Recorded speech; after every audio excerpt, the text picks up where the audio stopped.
This is Guru Mann. ये है Guru Mann fitness और आज हम गुरुमान फिटनेस के ऊपर कवर करने जा रहे हैं वैस्कुलैरिटी के ऊपर। किस तरह से हम अपनी वैस्कुलैरिटी इंक्रीज करें, how to become more vascular. अक्सर लोग पूछते हैं कि हमें बताओ कि हमारी वेन्स कैसे पॉप करें, हमें वेन्स चाहिए, और ऐसे क्वेश्चन अक्सर आते हैं। थोड़ी सी हम डीप इंफॉर्मेशन इसके ऊपर देता हूँ ताकि आगे से आप मुझे क्वेश्चन पूछने से पहले आपके पास इसका ऑलरेडी आंसर हो।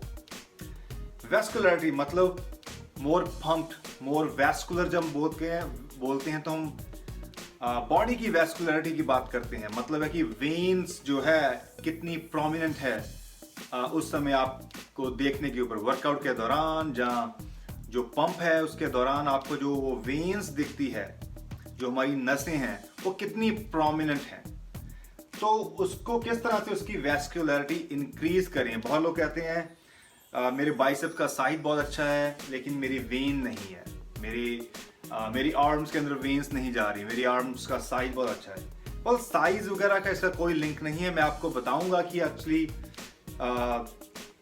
क्या क्या इसके अंदर पॉइंट्स आपको नोट करने पड़ेंगे वैस्कुलरिटी के लिए, जो आपकी वैस्कुलरिटी को इंक्रीज करने में हेल्प करेंगे। Now vascularity fitness body building के अंदर बहुत ही पॉपुलर है आजकल। खास करके बॉडी बिल्डिंग के अंदर लोग compete करते हैं तो उस समय वेन्स प्रोमिनेंट बहुत ज़्यादा है और वो आपकी जो ओवरऑल डेंस है, लुक्स है, वो उसको अच्छी करती है, in term of more attractive करती है। अगर दो लड़के हो सेम एज के, सेम वेट के, सेम बॉडी फैट हो उनकी, लेकिन अगर एक की अगर डेफिनेशन के साथ उसकी जो वैस्कुलरिटी ज़्यादा हो और दूसरे की वैस्कुलरिटी कम हो, लेकिन same muscle mass, same body fat हो, तो आपको डिफरेंस दिखेगा। वैस्कुलरिटी जो है पर्सन वो थोड़ा ज़्यादा अट्रैक्ट करेगा। इन टर्म ऑफ गाइज के अंदर वेमेन जो है मोस्टली आपको मैं बताना चाहता हूँ, शायद आपको ऑलरेडी मालूम है कि जो गर्ल्स है, वेमेन है, वो ज़्यादा वेन्स पसंद नहीं करते, ज़्यादा वैस्कुलरिटी उनको अच्छी नहीं लगती, लुक्स काइंड ऑफ अलग सा उनको महसूस होता है। एनीवे लेकिन गाइज चाहते हैं वेन्स हो, अच्छी प्रोमिनेंट वेन्स हो, ज़्यादा बुरी भी ना लगे, इतनी ज़्यादा भी आपको नहीं चाहिए कि बहुत बुरी लगे, लेकिन अच्छी अगर वेन्स हो ऑलवेज प्लस। हम बात करते हैं, सबसे पहले हम बात करते हैं जो वेन्स के बारे में। तो आपको यहाँ पर मैं आर्म की दिखा रहा हूँ कि अंदर का वेन का इंफॉर्मेशन है। यहाँ पर मैं दिखाता हूँ वेन्स ऑफ आर्म के अंदर। जो पहली वेन है सेफेलिक वेन। सेफेलिक वेन एक ऐसी वेन है जो आपकी शोल्डर से बाहर की तरफ बाइसेप्स के अंदर होती है, फोर आर्म से बाहर जा रही है। आप देख सकते हैं ये बाहर का एरिया है, यह सेफेलिक वेन है। और उसके साथ जो सेफेलिक वेन बाहर की तरफ जा रही है, यहां से जो शोल्डर के अंदर हमारे यहाँ वेन चलती है, जो वेन यहाँ निकल रही है हार्ट से ऊपर जाती है वेन, और यहाँ पर डिवाइड होती है आउटर सेफेलिक और बेसिलिक एज वेल। तो अब देखें बेसिलिक वेन में क्या हो रहा है, गोइंग इनसाइड। ये बहुत ही थिक वेन्स है। सबसे पहले आपकी बॉडी के अंदर ये दो वेन्स विजिबल होती है सबसे पहले। उस दो वेन के बाद उसके बाद जो स्मॉल वेन्स है जो अंडरनीथ है और वो विजिबल होती है, वो सेकंड लेयर है। फर्स्ट लेयर में जो विजिबिलिटी है आपकी वो सेफेलिक वेन की है जो शोल्डर से बाइसेप्स के अंदर है। नाउ सेफेलिक वेन मोस्टली जो सेफेलिक एंड बेसिलिक वेन्स है, ये मोस्टली आपकी बॉडी फैट लो ना भी हो तब भी ये दिखती है। 15% बॉडी फैट हो आपको देगी, क्योंकि यहाँ शोल्डर और आर्म्स के ऊपर आपकी बॉडी फैट वैसे भी कम ही होती है। तो यहाँ पर जो विजिबिलिटी है, सबसे पहली वेन जो होती है अंडरनीथ, वो ये दिखती है इजी।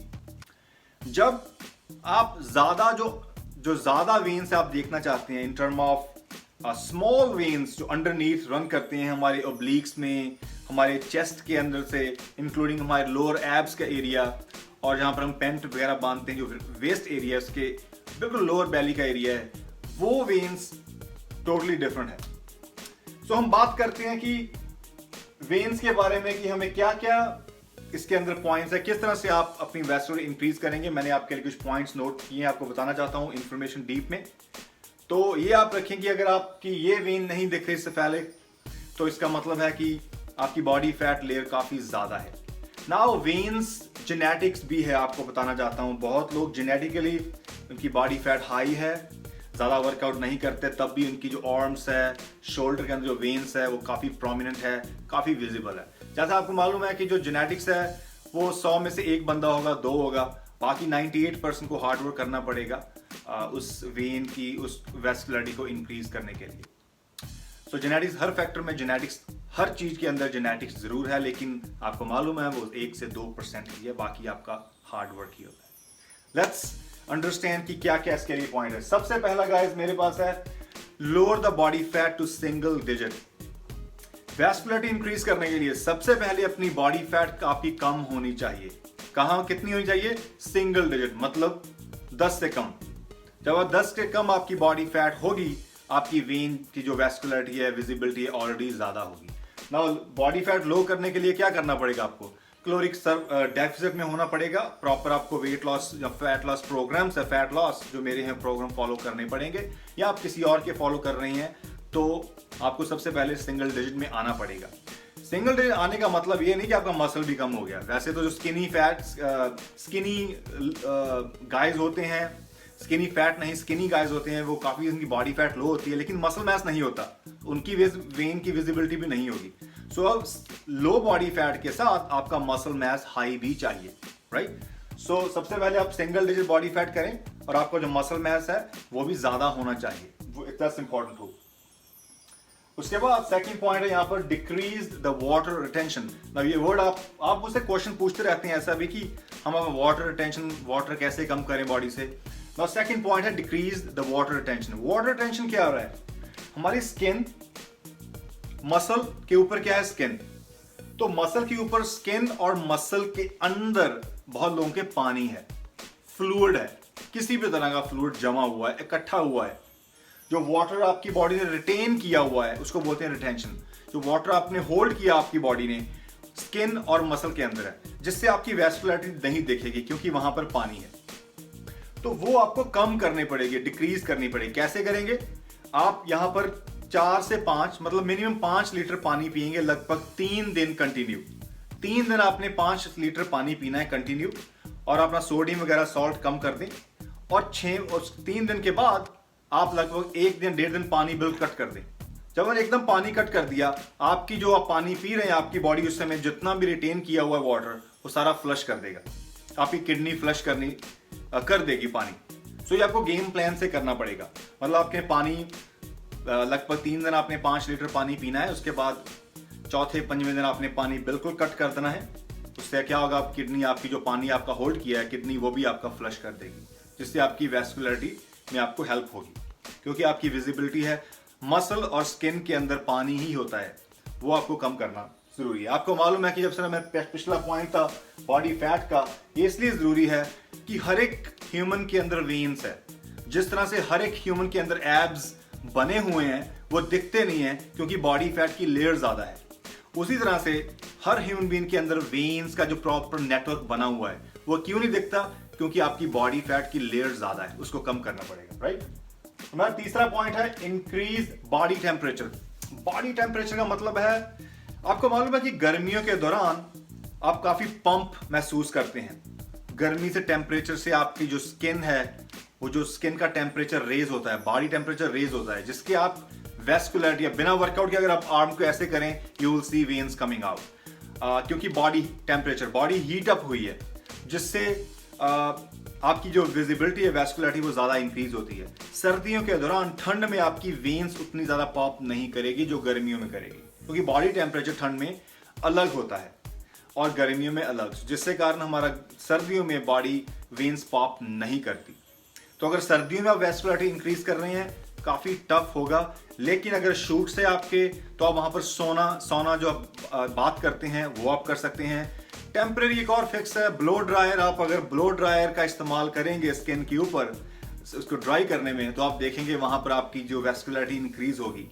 ये बॉडी टेम्परेचर ऐसे टेम्परेरी फोटोशूट के दौरान, या अगर सर्दियों के दौरान कंपटीशन होता है बॉडी बिल्डिंग का, फिटनेस मॉडलिंग का, तो उसके दौरान अक्सर बॉडी बिल्डर्स या फिटनेस मॉडल हीट अप करने की कोशिश करते हैं ताकि उनकी बॉडी ठंड से जो टेम्परेचर है डिक्रीज होता है, तो जिससे वो हीट अप करते हैं। अगर अंदर का टेम्परेचर भी ठंडा है तो आपको वहां पर हीट अप करना पड़ेगा, क्योंकि आप उस समय सोना तो नहीं करेंगे उस समय। तो आपको वहां पर बहुत जरूरी है कि उस समय आप टेम्परेरी, आप एब्स के दौरान के ऊपर, आर्म्स के ऊपर आपको वहां पर ब्लो ड्राई किया जाता है स्टेज के जाने से पहले। ये टेम्परेरी चीजें हैं, नॉर्मल लाइफ में लोग नहीं करते, आपको जरूरत भी नहीं है अगर आप शूट वगैरह नहीं करते। तो अपना बस बॉडी टेम्परेचर हीट अप अगर आप सर्दियों के दौरान पॉप अप कर रहे हैं तो आपको थोड़ा कम रिजल्ट मिलेंगे बेसिकली। नेक्स्ट है सप्लीमेंटेशन। ना सप्लीमेंट की बात करें ना, ये लास्ट पॉइंट है। अगर आपकी बॉडी फैट सिंगल डिजिट में है, मसल मास आपके है, आप मसल मास आपके है, पानी रिटेन आपकी बॉडी नहीं किया, अब वहां पर जब सप्लीमेंट ऐड करेंगे तब आप वहां पर नेक्स्ट लेवल में जाएंगे। नेक्स्ट लेवल में जाने का मतलब है कि अब वहां पर आपके वेन्स ज्यादा पॉप करेंगे, क्योंकि आपकी बॉडी फैट लो है, आपकी बॉडी स्किन और मसल के अंदर पानी नहीं है, तो वेन्स दिखेगी आपकी। अब वो दिखेगी मतलब है कि वेन उसके वेन की विजिबिलिटी हो सकती है, लेकिन वेन का साइज होता है, वेन के अंदर से क्या होता है, ब्लड ट्रेवल करता है, न्यूट्रिएंट्स ट्रेवल करते हैं। तो जब आप कुछ सप्लीमेंट मैं बताने जा रहा हूं ऐड करेंगे तो वो जो ब्लड फ्लो है वो इंक्रीज होगा, जिससे क्या होगा, आपकी वो नसें ज्यादा फूलेंगी और वो ज्यादा विजिबल, ज्यादा अट्रैक्ट करेगी उस समय। तो ये उस समय काम करता है ना। सप्लीमेंट में कौन सा सप्लीमेंट है? आर्जिनिन, एल-आर्जिनिन पहला है, दूसरा है सिट्रुलिन। एल-आर्जिनिन एंड सिट्रुलिन क्या करता है, helps to increase the blood flow आपकी बॉडी के अंदर। जितना ज्यादा ब्लड फ्लो होगा उतने ज्यादा न्यूट्रिएंट्स ट्रेवल करेंगे आपके ब्लड के अंदर से, और वही आपको चाहिए। आप देखें वर्कआउट के दौरान आपकी कभी कभी वेन्स है काफी बड़ी हो जाती है। क्यों उस समय? क्योंकि उस समय आप वर्कआउट कर रहे हैं, पंप कर रहे हैं। जो आर्जिनिन अगर आपकी डाइट में हो तो वो वेन्स काफी आपकी फूलेंगे, क्योंकि arginine helps to increase the blood flow. जितना ब्लड फ्लो ज्यादा होगा उतना ही आपके लिए अच्छा है। बहुत लोग वर्कआउट करते हैं, ब्लड फ्लो प्रॉपर ना होने के कारण आपको पंप नहीं मिलता और आपके न्यूट्रिएंट्स वो सप्लाई, अमीनो एसिड सप्लाई नहीं कर पाते जो आपको जरूरी होते हैं उस समय। So supplements definitely helps to in vascularity में हेल्प करते हैं, लेकिन उसी स्टेज पर जब आपकी बॉडी फैट सिंगल हो और वाटर आपने रिटेन ना किया हो। तो प्री वर्कआउट में आप आर्जिनिन और सिट्रुलिन ऐड कर सकते हैं। ये दो एक इंपॉर्टेंट प्री वर्कआउट इंग्रेडिएंट्स है। वैसे तो most of the supplement market के अंदर है प्री वर्कआउट, उसके अंदर सिट्रुलिन एडेड होता है और आर्जिनिन भी होता है कभी कभी। अगर नहीं है तो आप सेपरेट सप्लीमेंट ऐड कर सकते हैं। सो ये थे मेरे गाइस आपके लिए टिप्स वेस्कुलरिटी के ऊपर। आपकी बॉडी फैट लो होनी चाहिए। अगर आप 15% 20% आपकी बॉडी फैट है और आप वेस्कुलरिटी ढूंढ रहे हैं तो आप बहुत जल्दी आगे जाने की कोशिश कर रहे हैं, जबकि आपको वहां पर ट्रैवल टाइम, आपका जो रास्ता है वो डिफरेंट है। आपको वहां पर वेस्कुलरिटी के ऊपर कम फोकस करना चाहिए। उस समय आपको फोकस करना चाहिए to lower the body fat first. हर चीज स्टेप बाय स्टेप अगर करेंगे तो अच्छा है। अगर बैचलर्स और मास्टर डिग्री कर रहे हैं, बैचलर की 4th ईयर मतलब 8th सेमेस्टर में जो चीज पढ़नी है आपने, वो पहले में आप नहीं पढ़ सकते। आप सेमेस्टर बाय सेमेस्टर ही जाएंगे 8वें सेमेस्टर पूरा करने के लिए, तब आपकी डिग्री पूरी होती है। तो बहुत लोग एडमिशन ले लेते हैं और फर्स्ट सेमेस्टर में वो कोशिश कर रहे हैं कि वो 7th और 8th सेमेस्टर में क्या चल रहा है उसके बारे में पढ़ाई की जाए, वो स्किप करने की कोशिश करते हैं। It's not gonna work. Understand करें, राइट? सो अब धीरे धीरे अगर आप अचीव करेंगे तो आप कभी भी, आपको वहां पर बैकफायर नहीं होगा और कभी भी आपको नुकसान नहीं होगा। वेल, ये थे मेरे आपके लिए टिप्स गाइस। ये वेल टेस्टेड और आपके लिए प्रूवन टिप्स है। प्रॉपर इंफॉर्मेशन आपको मैंने दी है। अब अगर आप मुझसे नेक्स्ट टाइम क्वेश्चन पूछें तो आपको इंफॉर्मेशन ये आपके सामने है। आपको सॉल्ट इनटेक भी थोड़ा कम करना पड़ेगा, आपको मालूम है। So basically these are my points vascularity के लिए। I hope you got the information guys. Take care. This is Guruman, over and out.